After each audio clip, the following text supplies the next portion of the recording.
Nifty आज बंद होता हुआ दिख रहा है लगभग 1.5% नीचे 196 पॉइंट का कट आप निफ्टी पर आता हुआ देख रहे हैं 12,858 के आसपास। तो एक अहम लेवल 12,850 वो अभी निफ्टी ने ऑनर कर रखा है, यहां से नीचे नहीं गया, लेकिन ऑलमोस्ट दिन के न्यूनतम लेवल पर आपको ये इंडेक्स बंद होता हुआ दिख रहा है। आज बहुत शानदार तेजी थी, दिन का उच्चतम लेवल आपने देखा 13,145 जो एक रिकॉर्ड हाई था, और उसके बाद हल्की सी मुनाफा वसूली आपको आती हुई दिख रही है बाजार में। यही कहानी आपने बैंक निफ्टी पर देखी, 29,196 के आसपास आपको ये इंडेक्स बंद होता हुआ दिख रहा है। 540 पॉइंट का कट, दिन का न्यूनतम लेवल भी आपने यहां आता हुआ देखा, और आज दिन का हाईएस्ट लेवल था लगभग 30,197। तो 1000 पॉइंट का आपने कट दिन के उच्चतम लेवल से आता हुआ देखा। ट्रेडिंग रेंजेस पर नजर डालिए, आज बहुत ही वॉलेटाइल दिन था, लेकिन वो दिन आपने बेयर्स के नाम होते हुए देखा। निफ्टी में लगभग 312 अंक की ट्रेडिंग रेंज आपको आती हुई दिखी। बैंक निफ्टी जैसा कि मैंने आपको बताया, दिन का उच्चतम और न्यूनतम स्तर में 1000 पॉइंट का फर्क था, वो आपके सामने फिलहाल स्क्रीन पर। इनफैक्ट निफ्टी बैंक और निफ्टी दोनों में ही एक काफी ज्यादा वोलेटाइल सेशन देखने को मिला। एडवांस डिक्लाइन की पिक्चर के ऊपर आप नजर डालेंगे तो मेजरली आपको डिक्लाइन साइड पे ज्यादा आंकड़े दिखाई पड़ेंगे। निफ्टी के 7 शेयर तेजी में, 43 शेयरों में बिकवाली। सेंसेक्स के 3 शेयर तेजी में, 27 शेयरों में बिकवाली। निफ्टी बैंक में भले ही 4 शेयर आज तेजी में थे और 8 शेयरों में बिकवाली, लेकिन पीएसयू इंडेक्स में सिचुएशन बिल्कुल उल्टी थी। पीएसयू बैंक में 1 शेयर सिर्फ गिरावट में और बाकी सभी शेयरों में आज खरीदारी देखने को मिली। तो सरकारी बैंकों में अच्छी खरीदारी थी। एफ&ओ साइड पे 25 शेयरों में तेजी और 111 शेयरों में बिकवाली। ऑब्वियसली बात है, एक्सपायरी से पहले इस तरह का एक हलचल देखने को मिल सकती है। और बीएससी के करीब 1126 शेयरों में तेजी और 1662 शेयरों में बिकवाली देखने को मिली। और एनएससी के करीब 652 शेयरों में तेजी और दुगने शेयरों में आज बिकवाली देखने को मिली। तो थोड़ी सी profit taking specially mid cap small cap में और निजी बैंकों के अंदर खासतौर से आते हुए दिखाई पड़ी। तो सुमित जी, एक इंटरेस्टिंग बात यह है कि 17 दिनों का अगर आप आंकड़ा देखें नवंबर में ट्रेडिंग सेशंस में, तो लगभग 50,000 करोड़ रुपए हमारे सामने एफआईज अंदर लेके आए हैं, और 17 दिन लगातार हरा निशान आपने इन 2 मेन इंडिसेस पर आता हुआ दिखा। एक दिन अगर बेयर्स भारी हो गए तो उनको भी बाजार में जीना है, उनको भी थोड़ा दाना पानी पड़ना चाहिए। तो ये आपने आज बाजार का हाल देखा। निफ्टी में अगर आप कंट्रीब्यूटरी प्लेट्स देखें तो आज बैंक्स की वजह से काफी गिरावट थी, और यहां पर आपने HDFC bank, Kotak Mahindra bank, Infosys और आरआईएल की वजह से कंट्रीब्यूशन प्लेट में काफी लाल निशान आता हुआ दिखा। पीएसयू स्टॉक्स जैसा कि आपको सुमित जी बता ही रहे थे, वहां पर तेजी थी। ओएनजीसी 4 पॉइंट्स, अदानी पोर्ट्स, गेल और पावर ग्रिड यहां पर लगभग सिर्फ 7 पॉइंट जुड़ पाए, और गिरने वाले शेयर्स ने लगभग 203 पॉइंट का नुकसान किया। ये आपके सामने कंट्रीब्यूटरी प्लेट है। चलिए अब ऐसा करते हैं, जुड़ते हैं रचना वैद्य जी से। रचना जी नमस्कार, स्वागत है आपका मार्केट्स टुडे में। बहुत ज़बरदस्त तरीके से आपको बिकवाली आती हुई दिखी, बाजार में मुनाफा वसूली है। बताइए किस हिसाब से आप चार्ट्स को देख रही हैं, और कहां आपकी नजर है कल के सत्र के लिए? वीकली एक्सपायरी है जी, गुड इवनिंग। और ये एक वक्त है जो हमें ये चीज अपने दर्शकों को रिमाइंड करनी चाहिए, जो हमने करीब 1 हफ्ते पहले बात करी थी कि इस मार्केट में मोमेंटम की कोई कमी नहीं है और कोई पैटर्न नहीं नजर आ रहा जो ये बताए पहले से कि ये करेक्ट करने जा रही है। लेकिन जस्ट बिकॉज की कोई सिग्नल नहीं है, इसका मतलब ये नहीं है कि करेक्शन नहीं आ सकता। बहुत सारे करेक्शंस अपने आप में ऐसे होते हैं जो बनते बनते ही, जैसे वो होते जाते हैं प्ले आउट, उसी टाइम पता चलता है। जैसे एनगल्फिंग पैटर्न करके एक टेक्निकल एनालिसिस का पैटर्न है, वो कैंडल एक ही कैंडल है जो अपने आप में एक रिवर्सल टाइप स्ट्रॉन्ग करेक्शन दे देती है। तो यही वी शेप करेक्शन हमें एक्सपेक्टेड था, जिसके बारे में हमने 2 बार बात करी थी 1 हफ्ते में, और यही हुआ है एग्जैक्टली। मार्केट में सडनली शार्प फॉल आया है।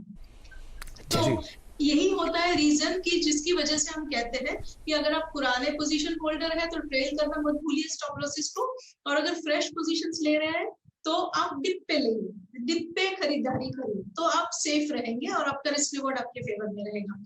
अब आज जो हुआ है उसमें यह है कि हमें फ्रेश बाइंग अब अगर करनी है तो तब करनी चाहिए जब मार्केट ये खुद दिखाए अपने प्राइस एक्शन से कि वो सपोर्ट लेने जा रहा है। तब तक अगर हम वो गिरते जा रहे हैं और एंट्री करने की कोशिश करें तो that would be like falling knife को पकड़ने जा रहे हैं। तो ऐसा ना करते हुए फिलहाल जिस लेवल पे है 12,800 के आसपास, वो अपने आप में एक सपोर्ट है। पहली बात। Okay. दूसरी बात कि अगर ये टूट भी गया थोड़ा बहुत और अगर कोई कल फॉल आया तो 12,600 पे दूसरा सपोर्ट है। तो ज्यादा कोई डरने वाली बात नहीं नजर आ रही। इन दोनों में से जिस सपोर्ट पे बाइंग आते हुए नजर आए, थोड़ा ग्रीन बार्स दिखने लग जाए, उसके बाद आप खरीदारी कर सकते हैं।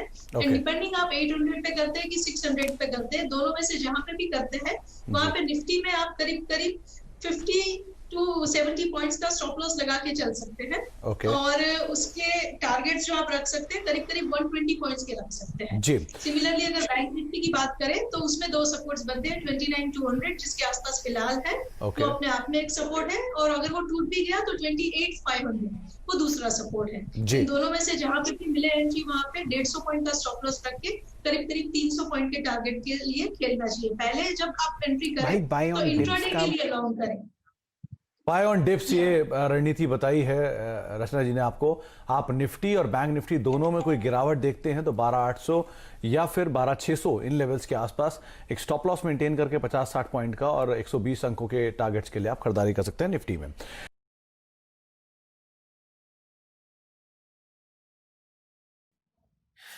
वीडियो में आगे बढ़ने से पहले डिस्क्रिप्शन बॉक्स में जो लिंक दिया गया है वहां पे क्लिक करके इंडिया के नंबर 1 ब्रोकरेज हाउस जीरोधा के साथ जुड़िए, जहां पे आपका ब्रोकरेज 0 लगेगा, और अगर लगेगा तो वो भी सिर्फ 20 रुपये इंटरडे ट्रेडिंग के लिए।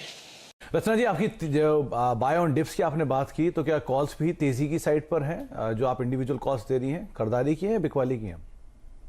एक बाइंग साइड पे है और एक सेलिंग साइड पे है। बजाज फाइनेंस करके जो है उसका फ्यूचर्स जो है वो सेलिंग के लिए है, और उसमें मैंने ये सजेस्ट करना चाहूंगी कि उसमें 4680 अगर वो तोड़ता है तो सेलिंग करनी चाहिए, और 4730 पे उसका स्टॉप लॉस लगाना चाहिए, और 4600 पे उसका टारगेट लगाना चाहिए। और दूसरा जो मेरा पिक है वो है भारत फोर्ज। उसमें मैंने बाइंग सजेस्ट करना चाहा है, और उसमें हम बाइंग तब करेंगे जब वो 501 के ऊपर क्रॉस करेगा, तो दोनों चीज कंडीशनल है। और 501 पे अगर क्रॉस करता है भारत फोर्ज, ये सारे लेवल्स फ्यूचर्स के हैं, तो 495 पे स्टॉप लॉस लगा के 505 और 508 ये दो टारगेट अपसाइड पे बना के चल सकते हैं। चलिए, ये राय आपको आती हुई दिख रही है उन दो काउंटर्स पर जहां पर रचना जी बुलिश और बेरिश दोनों हैं। रचना जी, आज का जो ट्रेड था वो समर्पित था ऑयल के बहुत शानदार रैली पर, जो हम लोगों ने देखा कि सितंबर का हाईएस्ट लेवल आपने क्रूड ऑयल पर लगता हुआ देखा। दो चार्ट्स आप एनालाइज करके हमें बताइए। ONGC और ऑयल इंडिया दोनों स्टॉक्स बहुत ही बीटन डाउन वैल्यूएशंस पर ट्रेड कर रहे हैं, और पिछले 2 दिन से जो रैली यहां पर आती हुई दिख रही है 200 DMA के ऊपर इन दोनों काउंटर्स को ले गई है। अब चार्ट्स पर आपको ये कैसे लगते हैं? पोजिशनली क्या आप यहां पर लॉन्ग कॉल सजेस्ट कर रहे हैं? डायरेक्टर साहब, बात हो रही है ऑयल इंडिया और ONGC की। IOC को स्क्रीन पर ना लाएं। जी, ONGC की अगर हम बात करें तो उसमें हम बाई कर सकते हैं, और उसमें स्टॉप लॉस लगा सकते हैं 77 का, और टारगेट्स देख सकते हैं 83, 85 और 90 के। और जितना माइनर डिप पे भी अगर मिलता है तो बाइंग करेंगे तो उसमें थोड़ी और सेफ्टी अगेन ओवरऑल मार्केट को देखते हुए बढ़ जाएगी। और दूसरा जो आपने स्टॉक बोला है दैट इज ऑयल इंडिया, उसका जो चार्ट है वो भी डेफिनेटली पॉजिटिव है, फिलहाल 97 के करीब है, और उसमें आप 95 के नीचे स्टॉप लॉस बना के चल सकते हैं, और आने वाले दिनों में उसमें 100 और 100 के अबव के लेवल्स देख सकते हैं। अगेन माइनर डिप पे बाइंग करेंगे तो सेफ्टी ज्यादा रहेगी। तो 95 का स्टॉप लॉस रखें, माइनर डिप पे खरीदारी करें, 100 के ऊपर की चाल यहां देखने को मिलेगी, और ONGC में भी आप गिरावट में खरीदारी करें, वो ज्यादा बेहतर विकल्प होगा। रचना जी, दूसरी तरफ जो आज खरीदारी थी वो थी PSU बैंक्स के अंदर। चाहे आप केनरा बैंक को देखिए, बैंक ऑफ इंडिया को देखिए, बैंक ऑफ बड़ौदा को देखिए, सब में ही खरीदारी थी, और गिरते बाजार में भी एटलीस्ट अपनी स्ट्रेंथ को होल्ड कर रहे थे। कोई PSU बैंक आपको दिखता है जहां पे खरीदारी की जा सकती है? जी, बैंक ऑफ इंडिया की अगर बात करें तो उसका जो चार्ट है आज के दिन में भी पॉजिटिव रहा था, और बैंक ऑफ इंडिया में हम बाइंग कर सकते हैं अगर वो एक लेवल क्रॉस करेगा 44.5 के ऊपर अगर वो जाता है तब हमें उसमें बाइंग करनी चाहिए, एंड इन दैट केस 43.5 पे स्टॉप लॉस लगाना चाहिए और 46 का टारगेट देना चाहिए। ये राय आपको आती हुई दिख रही है बैंक ऑफ इंडिया पर। रचना जी, आज बाजार में आपने काफी बिकवाली आती हुई देखी एनबीएफसी स्पेस में, लेकिन एक काउंटर जो मजबूती से खड़ा रहा वो है मन्नापुरम फाइनेंस। यहां पर आप लगभग 3.25% की तेजी देख रहे हैं। बताइए चार्ट्स पर आपको कैसा दिखता है? वॉल्यूम और ओपन इंटरेस्ट एक्शन एफएनओ में मन्नापुरम फाइनेंस पर शानदार था। जी, मन्नापुरम फाइनेंस फिलहाल 167 के करीब है फ्यूचर्स में, और इंट्राडे चार्ट्स पे भी अच्छे सपोर्ट पे उसने अपनी मूवमेंट शुरू करी है। तो इसमें अगर मार्केट थम जाता है, गिरावट अगर थम जाती है, तो अगेन बाइंग के लिए जो नाम चुने जा सकते हैं उसमें ये नाम डेफिनेटली आ सकता है। आप इसमें 164 और 165 के बीच में एसएल लगा के अगर चलेंगे तो 170, 172 एंड 175 तीन टारगेट्स अपसाइड पे दिख सकते हैं। पीएसयूज की बात हो भी रही थी, इसमें ओएनजीसी का जिक्र किया आपने, लेकिन अगर गेल, पावर ग्रिड, एनटीपीसी, कोल इंडिया, इस तरह के नाम देखें तो आज यहां पर भी कुछ हद तक सपोर्टिव बाइंग आते हुए दिखाई पड़ रही थी। इधर से भी कुछ हद तक खरीदारी थी। मेजरली इनफैक्ट इंडेक्स के गेनर्स में भी इन्हीं का नाम शुमार था। यहां से कोई ऐसा चार्ट आपने देखा जो कि आपको लगता है कि और ज्यादा तेज हो सकता है, खरीदारी की जा सकती है यहाँ पर? जी, गेल का चार्ट अच्छा है और गेल में डेली सपोर्ट पे भी है और वीकली सपोर्ट पे भी है। तो अगर मार्केट अगेन ओवरऑल टेक्सचर देख के हमेशा लॉन्ग करनी चाहिए। अगर आप लॉन्ग करते हैं तो बेस्ट डेज वही होंगे आपके लिए जब ओवरऑल कॉन्टेक्स्ट भी दिन का पॉजिटिव रहेगा। तो अगर ऐसा कॉन्टेक्स्ट कल के दिन में मिल जाता है तो गेल में खरीदारी का प्लान बना सकते हैं। 100 के नीचे उसमें स्टॉप लॉस लगाना चाहिए और 105 तक के उसमें टारगेट बना के चलना चाहिए। चलिए, तो बहुत सारे सुमित जी, अगर आप नोटिस करें, हम लोग पीएसयू स्टॉक्स की बात कर रहे हैं। कहानी ये है कि इतनी ज़बरदस्त बीट एंड डाउन वैल्यूएशंस थी और इतना स्ट्रेच्ड मार्केट आपको लग रहा था प्राइवेट बैंकिंग स्पेस में, प्राइवेट एनबीएफसी स्पेस में, कि एक रिवर्स ट्रेड आपको दिखता हुआ चल रहा है स्क्रीन पे। सेलिंग आ रही है या प्रॉफिट बुकिंग समझ लीजिए आ रही है फ्रंटलाइन बैंकिंग स्टॉक्स पे, प्राइवेट सेक्टर स्पेस में, फ्रंटलाइन एनबीएफसी स्टॉक्स में, एनबीएफसी स्पेस में, और इसी तरीके से ये पैसा आपको घूमता हुआ वापस ही बाजार में आता हुआ दिख रहा है पीएसयू बैंकिंग बास्केट में। रचना जी, बाजार से ही जुड़े रहेंगे। आप अगर राय दे पाएं, भारत फोर्ज पर तो आपने अपनी टिप्पणी करी ही, वो आपका पसंदीदा काउंटर है। यहाँ पर अगर ऑटो स्पेस में देखें तो आज टीवीएस मोटर्स एक इकलौता ऐसा प्लेयर था ऑटो स्पेस में, टू व्हीलर्स में या फोर व्हीलर्स में, जो हरे निशान में टिक पाया। 475 मेरे सामने प्राइस है। इस आउट परफॉर्मेंस के पीछे क्या कारण है और कैसा आपको चार्ट्स पर दिखता है ये काउंटर? टीवीएस ने आज डेफिनेटली थोड़ी स्ट्रेंथ दिखाई है। ओवरऑल मार्केट का टेक्सचर जिस हिसाब का था उस हिसाब से उसने अच्छा प्ले आउट करा है अपना मूव। और उसका एक रीजन ये भी है कि डेली चार्ट पे भी वो काफी दिनों से कंसोलिडेशन में है। और अच्छी बात यह है कि इसमें से कंसोलिडेशन में से कोई ब्रेकडाउन नहीं नजर आया अपने को आज तक, despite of the weakness that we saw today. तो हो सकता है कि ये काउंटर अच्छे दिन में जब ओवरऑल कॉन्टेक्स्ट पॉजिटिव होगा उस टाइम पे थोड़ा स्ट्रेंथ हमें और दिखाने की ट्राई करे। ऊपर के लेवल पे 478 और 480 के बीच में थोड़ा रेजिस्टेंस आ सकता है उसमें। फिलहाल 475 पे है, तो अगर किसी ने इसको लॉन्ग प्ले करना है तो 468 के नीचे स्टॉप लॉस लगाना चाहिए और 478 और 79 के बीच में पहला टारगेट लेके निकल जा सकते हैं, अनलेस एंड अनटिल बहुत स्ट्रेंथ दिखा रहा हो उस दिन वो काउंटर। और फिर अगर वो धीरे धीरे 480 क्रॉस करता है तो सेकंड ट्रेड बनता है उसमें, तब आप उसमें फिर 75 के करीब स्टॉप लॉस लगा के 85 और 90 के टारगेट के लिए प्ले कर सकते हैं। चलिए, तो आप तेजी देखें और तेजी में ट्रेल करें अपने स्टॉप लॉसेस को।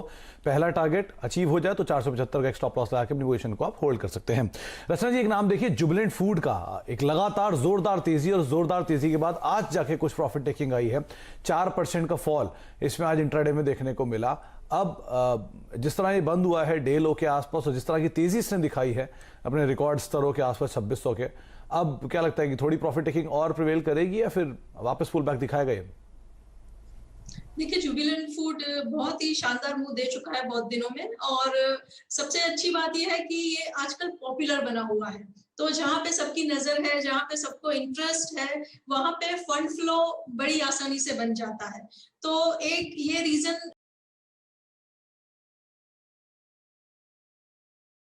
है कि जिससे हम ये मान के चल सकते हैं कि मार्केट जब अपना थोड़ा हाल संभाल लेगा तो इसमें दोबारा से रैली बननी चाहिए। फिलहाल वो 2428 पे है फ्यूचर्स में, और ये अपने आप में एक सपोर्ट लेवल है। 2410 एंड 2428 के करीब करीब इसका सपोर्ट है।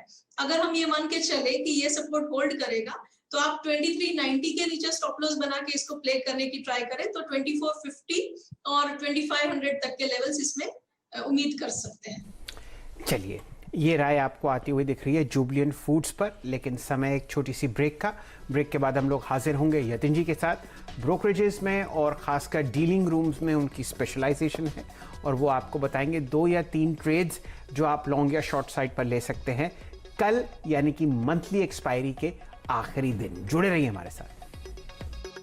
टुडे हमारे साथ आज के जानकार रचना वैद्य मौजूद हैं, साथ ही साथ यतिन भी मौजूद हैं जो कि आपको रोज बरोज बताते हैं कि डीलर्स रूम में क्या बज है, कहां खरीदारी या बिकवाली कर रहे हैं। यतिन बताइए, आज आपने क्या पिक किया डीलर्स रूम से? देखिए, 3 स्टॉक्स जो डीलिंग रूम्स के रडार पे आज हैं, उनमें सबसे पहले है अदानी पोर्ट्स। और यहाँ डीलिंग रूम्स अपने क्लाइंट्स को बाय ऑन डिप्स की रणनीति सुझा रहे हैं, क्योंकि हमने काफ़ी अच्छा रनअप देखा है इस नवंबर की सीरीज़ में। पूरे बाजार में अच्छी तेज़ी थी, तो कहीं ना कहीं 1-2 दिन प्रॉफिट बुकिंग रहेगी, ऐसा डीलिंग रूम्स का मानना है। और इसीलिए बाय ऑन डिप्स की स्ट्रैटेजी यहाँ सुझा रहे हैं अपने क्लाइंट्स को। और 425 से लेकर 430 तक के लक्ष्य इस स्टॉक पे आ सकते हैं। और अदानी पोर्ट्स के अगर आप F&O डेटा देखें तो लगभग 85% रोल ओवर हो चुके हैं लॉन्ग साइड पे, जो कि एक पॉजिटिव निशानी है। तो अदानी पोर्ट्स में खरीदारी करके चलें। इसके अलावा UPL में भी हमने देखा है कि स्टॉक ने लगभग 20% का करेक्शन दिखाया है अपने रिसेंट हाई से। 420 के लेवल्स पे एक्यूमुलेट करिए, ऐसा उनका मानना है डीलिंग रूम्स का। और यहाँ से ट्रेडिंग के लिहाज से 25 रुपये तक का अपसाइड बहुत जल्द हमको देखने को मिल सकता है, ऐसा डीलिंग रूम्स का कहना है। और अगर आप UPL की बात करें तो यहाँ थोड़ा बहुत प्रेशर नियर टर्म में था, क्योंकि MSCI की रीबैलेंसिंग में यहाँ काफ़ी सारे शेयर जो हैं FI बेचेंगे, और वो एक बार सेलिंग खत्म हो गई तो यहाँ हमको बाउंस बैक देखने को मिल सकता है। और आखिर में मिड कैप्स में बैंक ऑफ इंडिया पे ध्यान दीजिए।